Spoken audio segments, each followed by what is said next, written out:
Hello, this is James Erickson. And this is Andres Erickson, and welcome back to our second, still untitled video series thing.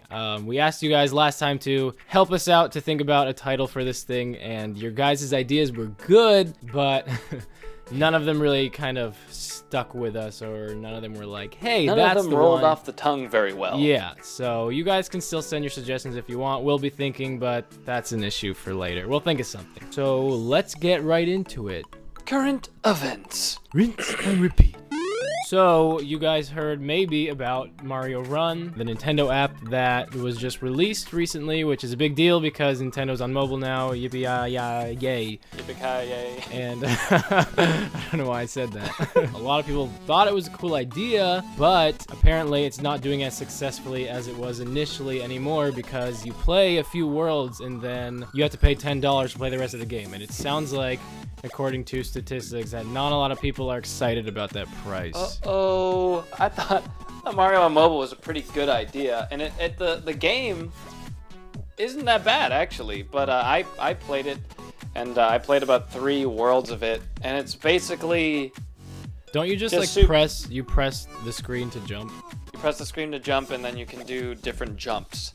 Cool. Stuff, which isn't bad. Like, if it was a free Mario game or it costs like $1 or $2, it would be fun. It would be worth it. I mean, it would be okay. I think a lot of people are having the same issue that I had. I got to the 4th world, and when you had to purchase it, it was $10. And to me, I thought, this game is not worth 10 of my dollars. Yeah, so I agree. That was the end of Mario Run for me. Moving on, we'll get into the main event. We're going to address comments from our biggest videos, kind of. Most common comments that annoyed us. Yep. So many of you, if you're watching this video, you probably know of our most successful videos. I think 5 Dead Characters was one of them. A lot of our list videos get a lot more views for obvious reasons. In those videos, you start seeing the same comment a lot very often. A lot. And it's, because after months and months and months of that video being out, nobody actually goes through the comments and reads. They just react right away and then just put their comment in, even if their comment has been answered already. And I mean, we've done that a million times too. Everybody does it. You're not going to read all the comments, but it's that's YouTube for you. That's YouTube culture. We just thought it'd be fun to share with you guys some of the things that a lot of people say in our videos. We're just going to take this opportunity to address them or correct them or LOL at them or whatever. The first one I'm going to address is the most recent 10 top secret pro tips for Smash Bros video. It was a parody video, meaning it was supposed to be funny, not taken seriously. For those who actually threw their discs out the window because they didn't want to play Rosalina anymore. Right. It was just a parody. They're like, what? Dang it, I had to buy another one. I mean, if you're that stupid, then you deserve to have a broken game. Anyway, a lot of people, we started, and this is my mistake when I was editing. The first tip was one that could have been kind of true, or some people thought it was true. It could have been true, and we would have just looked really stupid, but it was a joke. We basically say that when you do a perfect pivot a million times, your opponent will get so intimidated by you that they'll kill themselves on For Glory, but we called it the Beto. Like, that's how you Beto, which was a joke, and we were kind of making fun of this technique called the Beto. We know what a Beto is. Yeah. We know what Beto technique is, and we know what a perfect pivot is. Right, but a lot of people really wanted to tell us, like, that's not a perfect pivot. I mean, that's not a Beto, that's a perfect pivot. There will still be comments. I know. Like, tomorrow someone will comment on it and be like, that's not a Beto. Right. And the next one is one of our biggest videos, which almost has 1 million views. Wow. Which is really cool. It's our video, the 5 Dead Mario characters. Basically, in this one, this was my mistake when I was researching. I basically gloss over the part about Donkey Kong Jr. and I basically say that Donkey Kong Jr. is DK's son. The DK we know nowadays, everybody in the comments likes to tell me, is actually DK Jr.'s son, and the classic DK from the arcade game is the Cranky Kong that we know now, and everybody likes to tell me that. Everybody likes to tell us. Didn't Matt Pat do a game theory on who DK Jr. actually is? Like, he didn't agree with the most common answer for that. I can't remember the results. Go and watch Matt Pat's game theory about DK Jr. Maybe there's a different answer than what most comments in that video says. Yeah, maybe we're not so stupid. Okay, the next one is another older video of ours, which was called, had a very clickbaity title. It was called 7 Unplayable Stages in Smash Bros. Oh, yes. And it was just basically naming that we're just discussing real quick the top 7, like, universally... Stages no one likes to play on. Obviously not everybody hates these stages. We know that. They're just stages more that... opinionated. Yeah, it's just stages that most people don't really like to play seriously on. And it would obviously, if you want to have random fun and it doesn't matter if you win or lose, obviously those stages are fine. Anywho, a comment that we get on that stage is a lot because the #1 worst stage on that video is Pac-Land, and we dog on it a lot in that video because I hate that stage. But again, it's okay if you do. It doesn't matter. We can all live happily in the same world. A lot of people think we didn't realize that the Pac-Man level was based off of the Pac-Land game and that it was supposed to look that way, and we just thought it was ugly. No. Yeah. We know that it looks exactly like the game. Basically, what I've commented to a lot of those people was you can still respect the old classic game that it comes from and still hate the way it looks and plays in Smash Bros. I think that map is so annoying to play on. Even if I'm playing casually, like, sometimes it just moves too fast, and you always gotta keep up with the map. Yeah. But in my opinion, I just don't like scrolling levels that much. The last one we're going to talk about is one of our contest videos for which Mario character deserved their own game. There's 2 comments that we always get on those videos, and one of them is because one of the honorable mentions was Peach, and someone put Peach and they had a good game for Peach. And then everybody was like, Peach already has her own game. Why is she on this list? Why is Peach on this list? What?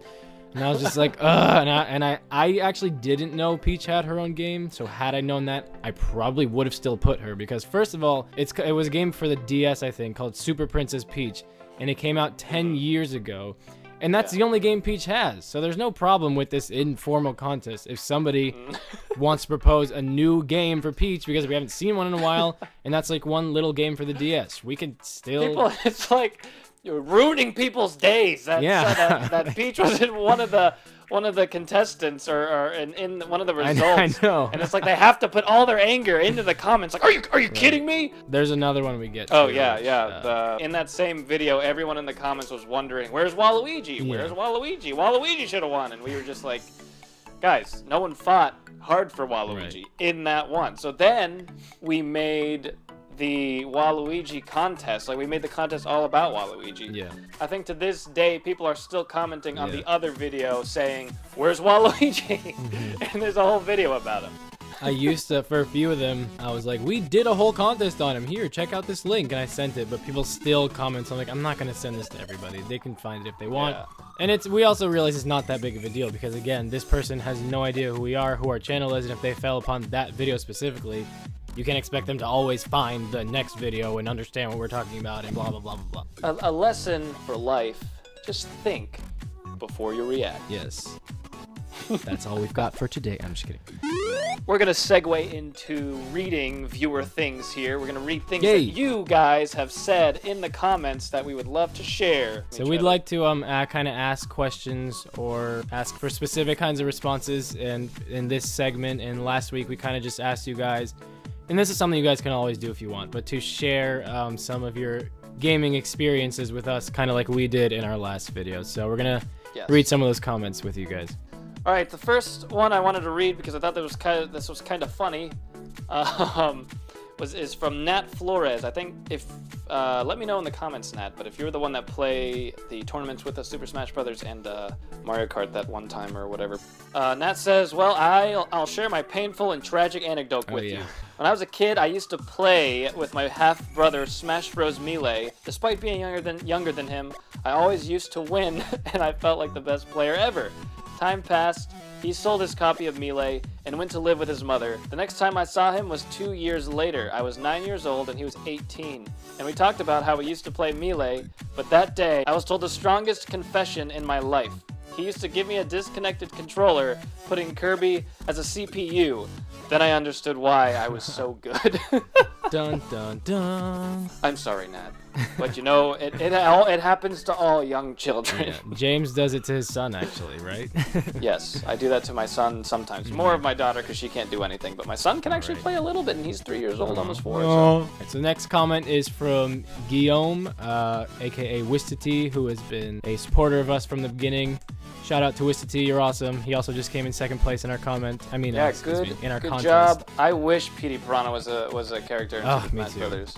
He basically just says one of the games that really marked him was Mario Kart Double Dash, and he says that when he was a kid, he used to play all the time, and the hardest part was he would try to beat the 150cc Mushroom Cup, and every time he would almost be winning at like Luigi's Circuit, the blue shell would come and hit him and send him all the way and back, and he would rage about it. Of course. And I think we both can definitely understand that. That is Mario Kart in a nutshell, especially the newer ones, because a lot of it is luck based with these items.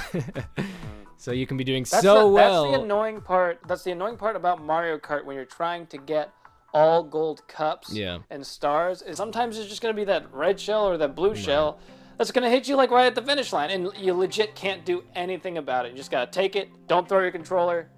And just do it again. Yeah. The next comment is from Alexander Converse. Basically, Alexander says he and his sister used to play Mario Kart 8 a lot on the train board. I do remember that. They would play for hours and hours and like laugh and just have the best time together.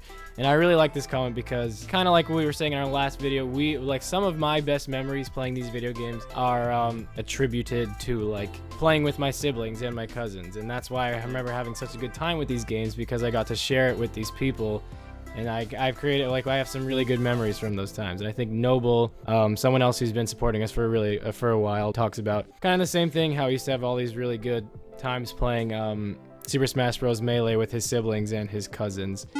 At this point in the video, we would do the play of the game, where you guys send in a recording of something crazy that happened on some game you were recording, or like something awesome that happened, or something weird, anything like that. Last video we didn't actually get anything, but we do have something that Andres wanted to share with you, and here it is.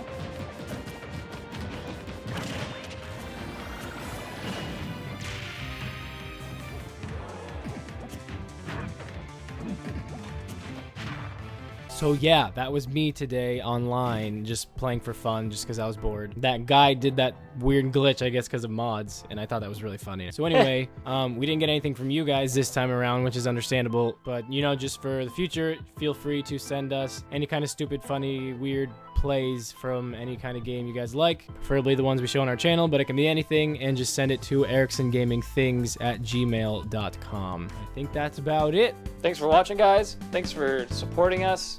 It really means a lot. It's a lot of fun to do. If you are not already subscribed to Erickson Gaming, be sure to do so if you are interested. If you're not, I can't help you. We do a lot of discussions. We have contests. We just had one. We have tournaments, playthroughs, and a whole bunch of other video game content. So thanks again for watching, and until next time, here's our outro dance. I don't know. Goodbye. Peace.